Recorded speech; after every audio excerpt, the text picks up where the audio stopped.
Graph the line with equation y equals 1/3 of x plus 2.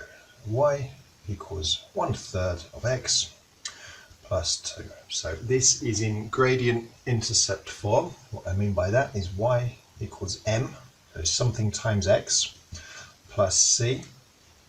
M is the gradient, so 1/3 is the gradient, and c is the y-intercept, so the y-intercept is 2. So the y-intercept means if x was 0, what would y be? So I know that this passes through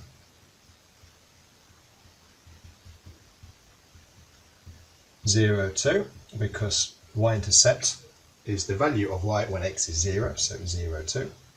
And I also know, well, if the gradient is 1/3, that means, remember, gradient, m, equals y step over x step. So if you have a gradient of 1/3, they're both positive. Think of your x step as always being positive anyway, but this is basically 1 up, 3 right.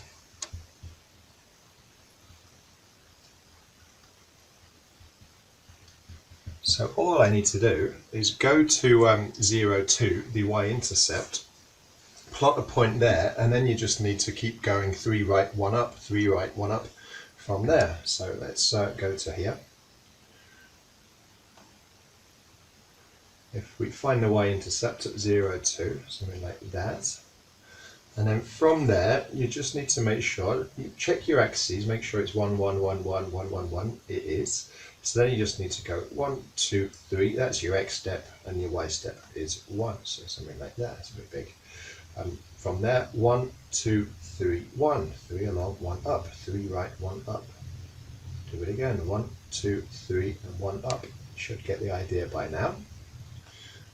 What's slightly more complicated is if you think, well, what's it going to do this way? Because you do need to make sure your line covers the whole axis. So you might think, well, if it's going 3 to the right and 1 up that way, to continue this clear linear trend that we can see, we need to go 3 to the left and 1 down, just do the opposite. So that's going to be here.